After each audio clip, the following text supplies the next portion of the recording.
আজি আমি আহিলোঁ বহু চৰ্চিত বীৰ লাচিত মৈদামলৈ বুলি। বহুদিনৰ পৰা ভাবি আছিলোঁ যে ইয়ালৈ আহিম বুলি, কিন্তু অহাহে হোৱা নাছিলে। ঘৰৰ নিচেই ওচৰতে হোৱাৰ স্বত্তেও কিন্তু ইয়ালৈ অহাৰ সুযোগটো এতিয়াহে আমাৰ মিলিছে। কিন্তু আজি আহি আমি আচৰিত হৈ গ'লোঁ, ইমান ধুনীয়া এটা পৰিৱেশ হয়, ইমান ধুনীয়া প্ৰাকৃতিক পৰিৱেশ। চাওকচোন বাৰু, চাৰিওফালে ইমান ধুনীয়াকৈ গছ গছনি আছে, যথেষ্ট ঠাণ্ডা পৰিৱেশ হয়।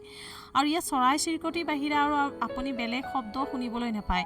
যিহেতু ৰাস্তাৰ পৰা নিলগত হোৱাৰ বাবে ইয়াত হাই হুমলো নাই, অৰ্থাৎ গাড়ী মটৰৰ শব্দও শুনা নাপায়। গতিকে যথেষ্ট ভাল পৰিৱেশ হয় টাইম স্পেণ্ড কৰিবৰ কাৰণে। আবেলি সময়টো স্পেণ্ড কৰিবৰ কাৰণে, গৰমৰ দিনত বিশেষকৈ আবেলি সময় স্পেণ্ড কৰিব ই এটা বেষ্ট প্লেচ বুলি ক'ব পৰা যায়। যিহেতু ইয়াত পাৰ্কৰ ছিষ্টেম আছে, সৰু ল'ৰা ছোৱালীয়ে খেলিবৰ কাৰণেও যথেষ্ট ধুনীয়া সুবিধা আছে।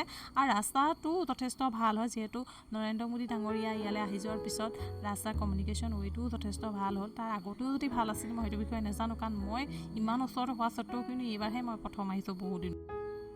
এয়া হৈছে বীৰ লাচিতৰ ঐতিহাসিক মৈদাম, আৰু ইয়াৰ ঠিক পিছতে আছে যি আমাৰ ঐতিহাসিক 126 ফুটীয়া বীৰ লাচিতৰ মূৰ্তিভাগ।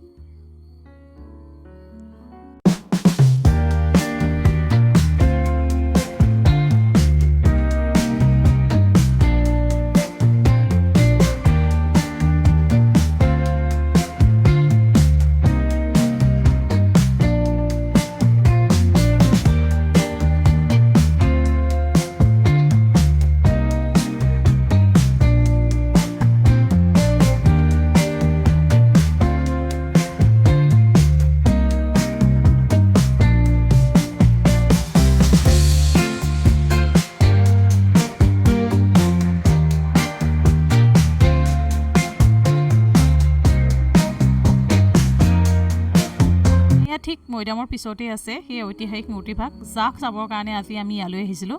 কিন্তু আনফৰ্চুনেটলি আমি আজি চাব নোৱাৰিলোঁ, আমাৰ লাকেই বেয়া বুলি ক'ব লাগিব। কিয়নো কনষ্ট্ৰাকশ্যনৰ কাম চলি আছে, সেইকাৰণে আমাক চাবলৈ দিয়া নহ'ল, আঁতৰৰ পৰাই চাবলৈ দিয়া হ'ল। কোৱা হৈছে যে 2027 চনৰ সেই কনষ্ট্ৰাকশ্যনৰ কাম সম্পূৰ্ণ হৈ যাব, তেতিয়ালৈ ইয়াত এণ্ট্ৰি ফিজো লগাব। এতিয়া আমি ফ্ৰী এণ্ট্ৰি হৈছে, তেতিয়া আমাৰ টিকটৰ ছিষ্টেম কৰাব। এয়া চাওকচোন, ইমান এইখিনি গোটেই বহুত বৃহৎ এলেকা হয়। এই বৃহৎ গোটেই এলেকাটো তেতিয়া কিবা পাৰ্কৰ ছিষ্টেম কৰিব, যথেষ্ট ধুনীয়াকৈ কিবা কিবি বনাব হেনো। কেনেকুৱা ধৰণৰ বনায় সেইটো আৰু সময়ত দেখা যাব, আৰু তেতিয়া 2027 চনৰ পিছত আৰু গম পাম কেনেকুৱা ধৰণৰ বনাইছে।